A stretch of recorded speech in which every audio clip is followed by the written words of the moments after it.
Hello, and welcome into the Star Wars Legends Lounge, the show that celebrates the books from Star Wars Legends. I'm Aaron Moats. Happy holidays, everyone, to all that celebrate. I hope you have a happy and restful couple of weeks to end this year.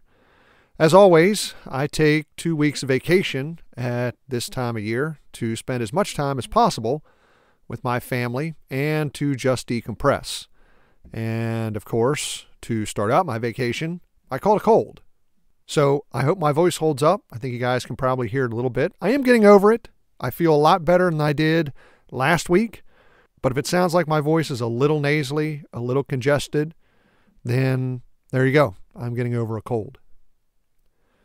Now, one thing I really like about the holiday season is that I get to do just a little bit of reading for fun.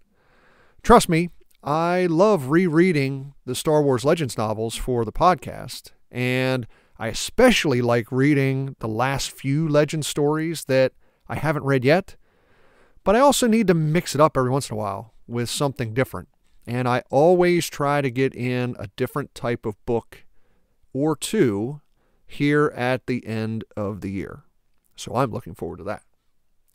Now, coming up on today's episode, we round out the Old Republic series of Legends books. The fourth book in the series, Annihilation by Drew Karpyshyn. The Sith Empire's superweapon has the Republic military quaking in its boots.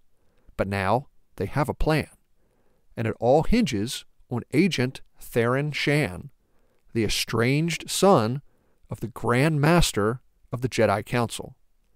Can Theron take down the weapon before it destroys the planet Duro and wipes out half the Republic fleet? Well, we'll answer those questions in just a few moments. But first, it's listener question time. I've got 2 emails today. The first comes from listener Harry, who says, "Hello from the UK. Thank you for your podcast. I'm a new listener and binged all the episodes during my commutes to and from work, and was sad when I got all called up. I really enjoy your breakdowns and synopses of each book. A question for you. I just finished watching Andor. What did you think? I loved it and can't stop raving about it. Thanks again, and keep up the good work." Well, thank you for the email, Harry, and thank you for the very nice words. I also loved Andor. The story, the characters, the time period that it takes place, all of it. Rogue One is my favorite Star Wars film since the original trilogy, and Andor is a perfect lead-in to that movie, in my opinion. Now, I enjoy all the Disney Plus shows, some more than others, but there are things in every one of them that I really like. However, Andor really hit a sweet spot for me. It's a little dirtier, a little more grounded, and a little less fantastical than the others. It was just a really wonderful change of pace, tonally, that was a breath of fresh air for me. My favorite overall storyline in the Star Wars saga is the galaxy rising in rebellion against the Empire. And one of my favorite things the show did was build upon itself as the season went along. I found each plotline even more engrossing than the previous one. I mean, not only did the sense of tension grow throughout each story arc, but for me, it continued to grow throughout the entire season.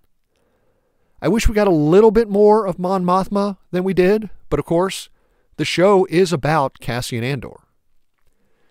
My only criticism with the show is that Lucasfilm told us how the season was structured before it started. And because of that, because it was structured around a few multi-episode arcs, I could tell that whatever the big thing that was going to happen was going to happen in the final episode of the arc. Now, that's a very minor criticism, and honestly, it didn't really matter. I loved the entire season. I can't wait until Season 2, which we're supposed to be getting in 2024. Thank you very much for the email, Harry. Today's second email comes from listener Zebulon, who says, "Hi, Aaron. I've been listening to your podcast for some time now and really enjoy it and the attention to detail that you put into it. I've never read any Legends books, but I have started, and I've started with Darth Plagueis, and I'm really enjoying it. For my question, what are the Legends books that you would most highly recommend to read, whether it be a single book or a series? I know this question is subjective as far as what a reader is interested in, but I'd like to have your opinion. Similarly, do you have any recommendations for canon books that you really enjoy? Thank you again for all the time and effort you put into the podcast. Well, thank you very much for the kind words, Zebulon. This has become my favorite thing that has come out of the podcast, to hear from folks who haven't read any Legend stories and are now giving them a try. Congratulations on starting your adventure with one of the stories that many Legends fans say is their favorite, Darth Plagueis by James Luceno. It's definitely one of the darker stories and one of the denser ones, in my opinion. And while the story is not canon, the character of Plagueis is, and it is one of the very few Legends books that the vast majority of the story feels like it could fit into canon at some point. So, recommendations. Well, no adventure in Legends would be complete without the original Thrawn trilogy by Timothy Zahn. That's Heir to the Empire, Dark Force Rising, and The Last Command. They aren't the first Legends stories, but they are the books that really kick-started Star Wars publishing. I call them the foundation that Legends was built upon. A few others I would recommend are the X-Wing series of books by Michael Stackpole and Aaron Alston. That starts with Rogue Squadron. There's the Darth Bane trilogy by Drew Karpyshyn, the Han Solo trilogy by A.C. Crispin, and Kenobi by John Jackson Miller, which is my favorite standalone story in the Legends timeline. Now, as far as canon goes, in my opinion, there's a bit of a delineation in quality from the first wave of books that came out during the first 2 to 3 years and the ones that have come out since. Don't get me wrong, there are some really good books released in those first few years, but personally, I think there were more misses published at that time than there were hits. For me, the books released over the last 5 years have just been consistently better. So, books I would recommend in canon. Let's start with Bloodline by Claudia Gray. That's a really good novel, in my opinion. The Alphabet Squadron books by Alexander Freed are really good. My favorite standalone book in canon is Rebel Rising by Beth Revis. And of course, Light of the Jedi by Charles Soule. It's the first book in the High Republic series, which might be my favorite canon novel overall. Try any of those books, Zeb, and email me back. Tell me if you liked them or if you didn't. Thank you once again for the emails. Now, listener, if you have a question for the show, feel free to contact me. Just send an email to swlegendslounge@gmail.com or send me a tweet @legendslounge1. And also, feel free to record yourself and email it in. Just record it in MP3 or MP4 audio format. Now it's time for today's book, The Old Republic, Annihilation by Drew Karpyshyn. Grab yourself a drink and let's head in to the Star Wars Legends Lounge.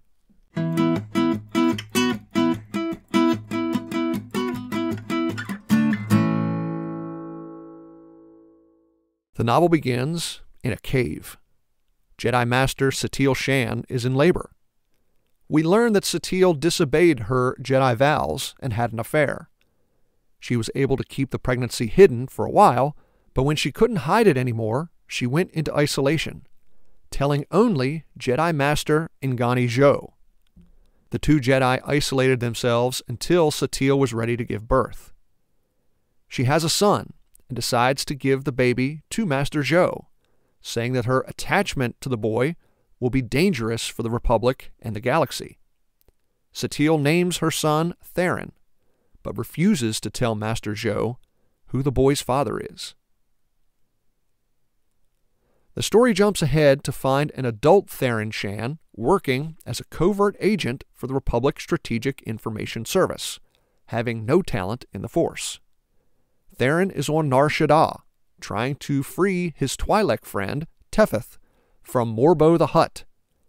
Tethys and her crew were smuggling spice in Morbo's territory, without cutting the Hutt in on the deal. Theron's negotiations go south pretty quickly. He's able to free some Republic prisoners of war, but Morbo wants Tethys dead and sends a team of thugs to the spaceport to kill her crew. 2 of Tethys' group are killed, including the captain, but Theron is able to thwart the assassins and allow Tethys to escape, all without her knowledge. Elsewhere, the Sith Dark Council is debating candidates to replace Darth Hadra. Darth Ravage nominates Darth Carid, but he's met with resistance. Carid is an apprentice of Darth Malgus, who tried to usurp the Imperial throne before he was killed. Ravage reminds the Council that Carid broke away from Malgus when he tried to crown himself the new Imperial Emperor. And he reminds them that Darth Carid controls the Ascendant Spear, the most powerful weapon in the Sith Empire. Darth Mortis nominates Darth Gravis for the Council seat, and the Council members quickly take sides behind the 2 candidates. Gravis is leading an Imperial battle group that is headed for the Loritor system. The Council decides to wait and see the result of the upcoming battle. If Gravis takes Loritor, he'll get the Council seat. If he fails, the seat will go to Darth Carid. After the meeting, Darth Marr contacts Carid and tells her what has happened. He also tells the Falleen about Darth Gravis's upcoming battle, and what a shame it would be if he were to lose. Smiling, Carid ends the call and orders the Ascendant Spear to the Loritor system. On Coruscant, Theron is escorted to SIS headquarters and is chewed out by Director Marcus Trant. It turns out the SIS was running an operation on Nar Shaddaa inside Morbo the Hutt's organization, and Theron ruined it by negotiating the release of the POWs. As punishment, Theron is taken out of the field and temporarily reassigned to desk duty, doing analysis work. Trant says he's helping the Republic's Supreme Commander in planning a new mission. It's called Operation Endgame, and Theron can help them with the analytics. The Ascendant Spear gets to Loritor just after the battle begins. Darth Carid calls Darth Gravis, who is not happy that the Falleen has arrived. Gravis accuses Carid of trying to steal his victory, but the Falleen takes the spear into the middle of the battle. The move causes Gravis to fire on the spear, exactly what Darth Carid wanted. Quickly, she turns the spear's guns on the Imperial fleet, destroying it and killing Darth Gravis. Theron develops a plan for Operation Endgame, a plan to destroy the Ascendant Spear. When he tells Director Trant and Supreme Commander Jace Malcolm, Malcolm asks Theron to a private meeting. There, he reveals that he believes that he, Jace Malcolm, is Theron's father. Jace says he had a relationship with Satele Shan years ago. Malcolm says that when Satele broke off the affair and went into hiding, he had no idea that she was pregnant. And she never told Jace that she had had a baby. Theron tells Jace that he accepted his mother giving him up years ago, and now that's what the commander has to do. But as he leaves, Theron tells Jace that if the mission is successful, maybe they can talk about it when he returns. Theron's plan involves stealing a black cipher, the technology the Empire uses to send secure communications. Theron says the black ciphers are all controlled by the Sith Lords, except for one, It's at the Ministry of Logistics on Ziost. Theron plans to steal that cipher and replace it with a broken one the Republic obtained months ago.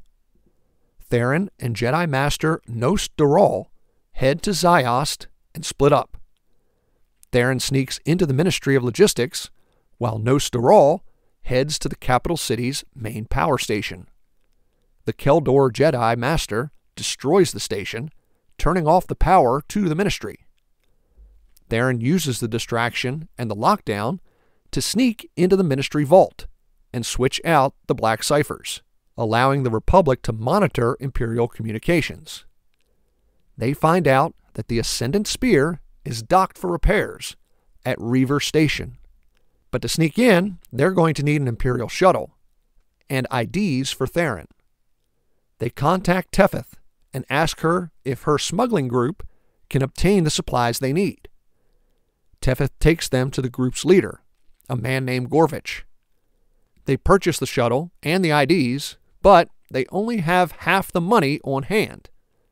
Theron promises Gorvich to pay the rest of what the Republic owes when they return, but the smuggling chief orders Tethys to tag along as collateral, ensuring that Theron returns if he survives the mission. When they arrive on Reaver Station, Theron dons his Imperial disguise, while Nost Doral and Tethys hide out on the shuttle. As Theron moves throughout the station, he learns that the Empire recently attacked the planet Ruan, destroying much of the planet. Theron then learns that the Empire next plans to attack the planet Duro, a much more heavily populated planet and the site of one of the Republic's shipyards. Theron quietly contacts Jace and Marcus, who acknowledge that they knew about the attack on Ruan beforehand, and they know about the attack on Duro, but they're not going to try to stop it. The news stuns Theron. "How can you allow this to happen?" he asks Jace. "Because," the Supreme Commander says, "the Ascendant Spear isn't going to be at Duro, and destroying the spear is the objective of Operation Endgame." Jace says that if he reinforces the fleet at Duro, the Empire will know that the Republic has broken the Black Cipher, and they'll change their communications. Disgusted, Theron returns to the shuttle and tells Nost Doral about the Republic willing to sacrifice Duro. "Well then," the Jedi Master says, "we need to make sure the Ascendant Spear is at Duro." When Theron asks how, Nost Doral says that Darth Carid used to be his Padawan. He'll convince her to take the spear to Duro. Using a boost of Jedi speed, Nost Doral infiltrates the spear and confronts Darth Carid and her acolytes deep in her lair. Theron orders Tethys to inform Jedi Master Satele Shan about what's happening. He says Satele can convince Jace to send reinforcements to Duro. Theron then leaves the shuttle and sneaks aboard the spear. He plans to sabotage the ship before it reaches Duro. In Darth Carid's lair, Nost Doral fights the 3 Sith apprentices, and he quickly loses. Rather than killing her former master, however, Carid wants to know what he's doing there.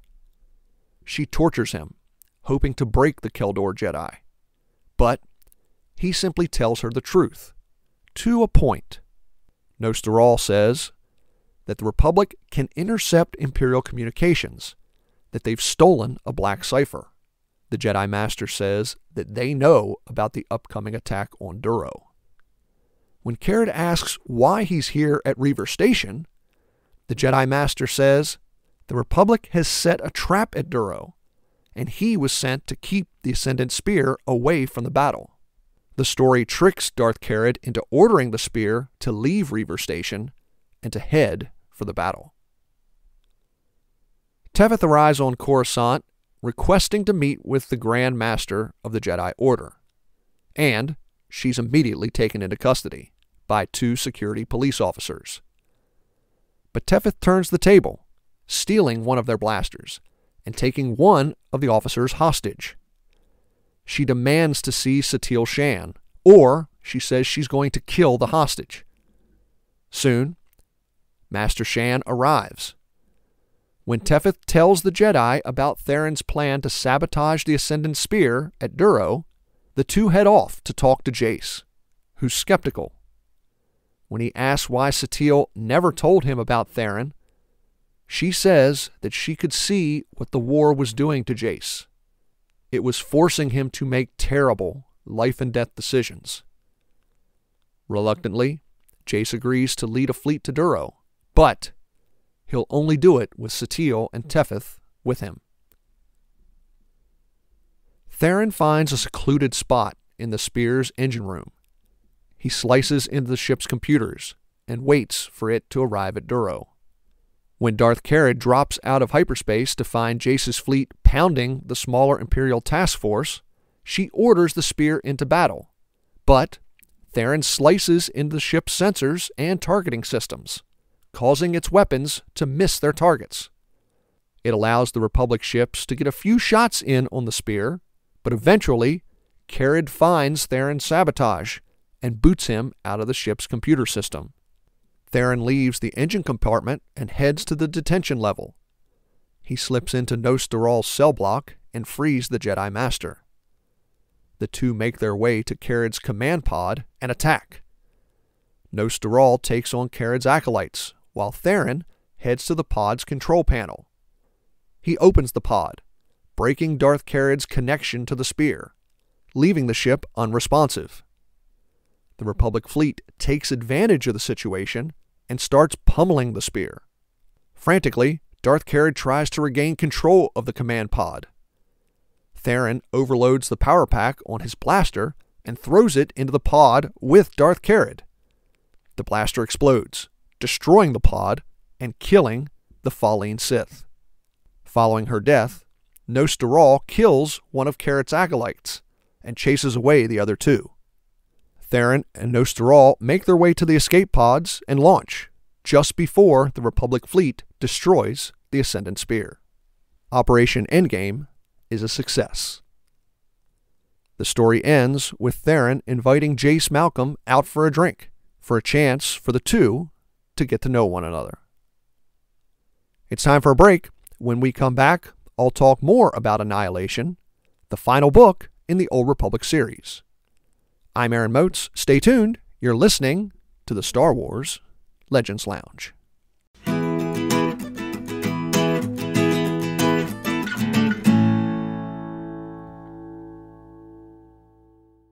Thanks for listening to the Star Wars Legends Lounge, where we celebrate the books from Star Wars Legends. But allow me to suggest a book from Star Wars canon. Queen's Peril is the story of young Padme Amidala in the first few weeks after she's elected Queen of Naboo. Joined by a group of young women with extraordinary skills, Padme and her handmaidens learn how to govern while the threat of the Trade Federation looms over the planet. That's Queen's Peril by E.K. Johnston.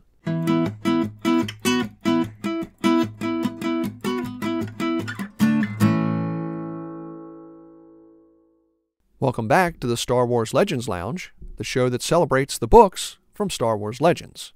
I'm Aaron Moats. Today's book is Annihilation by Drew Karpyshyn. I really enjoyed this story.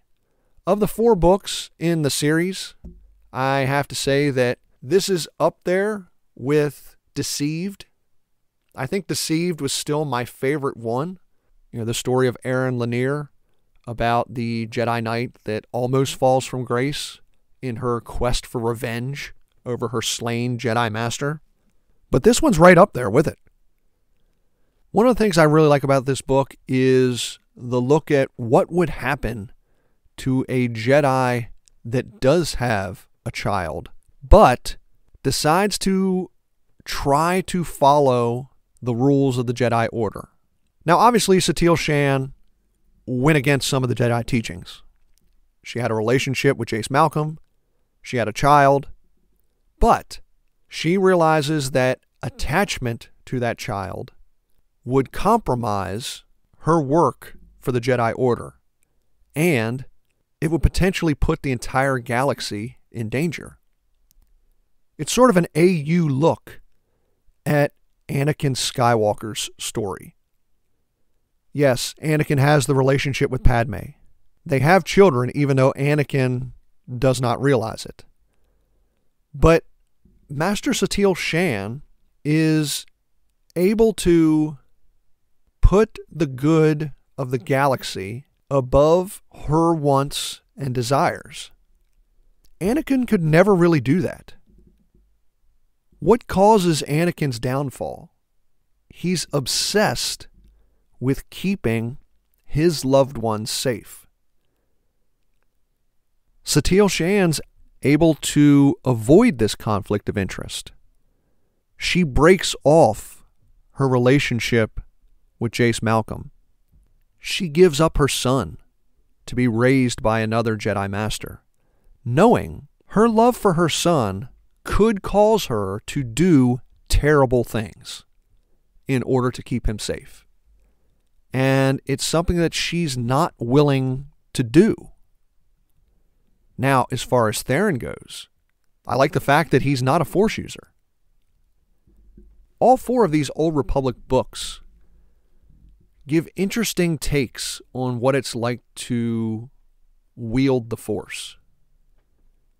For Revan, in his book, he takes it upon himself to try to keep the darkness that he feels growing in the unknown regions from invading Republic space. In Deceived, Erin Lanier falls from grace, but before she fully succumbs to the dark side of the Force, she's able to turn away. She will not hunt down Malgus in anger. She will not take revenge for the death of her master. It's close. She walks that fine line.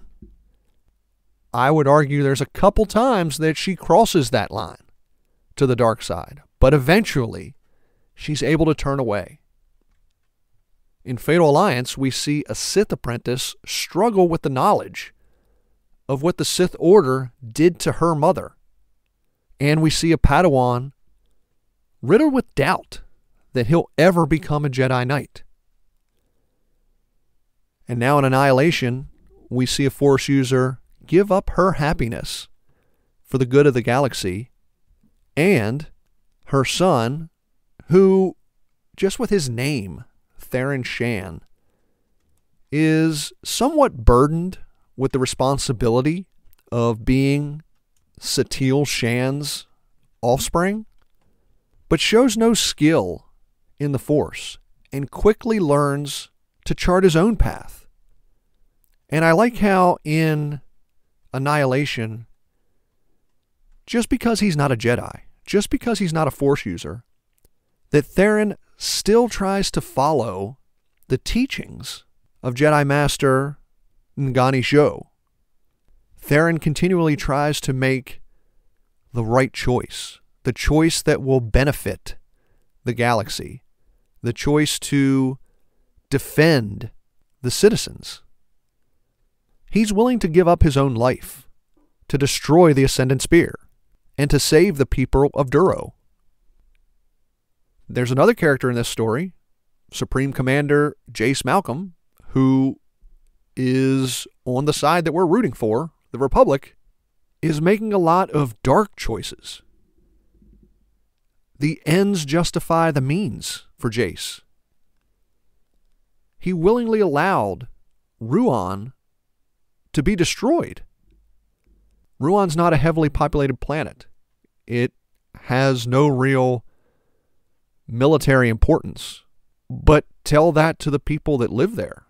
Tell that to the people who survived the devastation, that they just weren't important enough to try to defend. And now he's willing to sacrifice a much more heavily populated planet, and one with some strategic value. One of the Republic shipyards is located there, all because he wants to destroy the superweapon, the Ascendant Spear. That's my favorite part about this book, that we get a view of the teachings of the light side and the dark side of the Force, and how you don't need to be a Force user to follow these paths. Sure, there are some parts of the book that work better for me than others, but I think the overall theme is really strong. That everyone must constantly make decisions on how they're going to live their lives, be it for the betterment of the galaxy or for selfish reasons. Now, the series as a whole is solid. It's pretty good. The Old Republic stories aren't my favorite. I've said that before on the show. This is the second time I've read through these books. The first time was just before I started the podcast. It was early in 2020. I'm still not interested in playing any of the video games, but it does make me want to go on YouTube and watch all of the cutscenes to at least get a better understanding of the overall story of the Old Republic. I've seen those videos pop up every once in a while, and I remember watching one of them. I think it had twin Force users who were being trained by someone. I don't know if it was their father or someone, but I watched that video. Reading these stories again and diving a little deeper, it makes me want to go back and watch them all. Watch them in order, to get a better overall understanding on the storylines taking place in the Old Republic, to appreciate the time period even more. I know it's the favorite time period for many Star Wars fans. I'm sure it is to many of you listeners. And these books do make me want to learn more about it, particularly Deceived and Annihilation. I did notice one thing in this book that I think may have been a mistake by the author, Drew Karpyshyn. I went back and reread it 3 times. But when Tefeth takes her hostage, demanding to see Satele Shan, she orders one of the officers to leave the office that she's holed up in. When the officer leaves, it says she shoots the control panel for the door, which I presume meant it locks the door. But it says she shoots the control panel for the door. When Satele Shan shows up, she orders her hostage to open the door. And it says he hits the control panel, opening it. I went back and read that section 3 times. Maybe I'm not understanding exactly what happened there, but it sure seems to me that it was just a little mistake by the author, that she shot the control panel, it shouldn't work anymore, and then her hostage goes over, hits the control panel, opens the door. It's just something small. It's nothing major. It didn't take me out of the story or anything. But much like when real world things are talked about in Star Wars, I just like to note those little things. I think this was a mistake. Well, it's time to wrap up. There's no Starfighter squadrons today or holiday party guests, but that's fine. It's the end of the year. I'm sure we'll get some more in the new year. Now, if you have a question or comment for the podcast, email me at swlegendslounge@gmail.com, or you can send me a tweet at legendslounge1. Or if you want to get your voice on the show, just record your own audio file and email it in. Just please record it in MP3 or MP4 audio format. Now, coming up after the new year, we start Season 3 of the podcast. And for that, I'll be jumping back to the prequel era with Cloak of Deception by James Luceno. It'll be a first for me. I have not read this book yet. So join me for that on January 6th. And if you want to see the schedule for Season 3 of the Star Wars Legends Lounge, I will post that on the show's Twitter feed at Legends Lounge 1 coming up right after Christmas. Once again, thank you so much for listening to the Star Wars Legends Lounge. I'm Aaron Moats. May the Force be with you. And remember, there's always a bit of truth in Legends.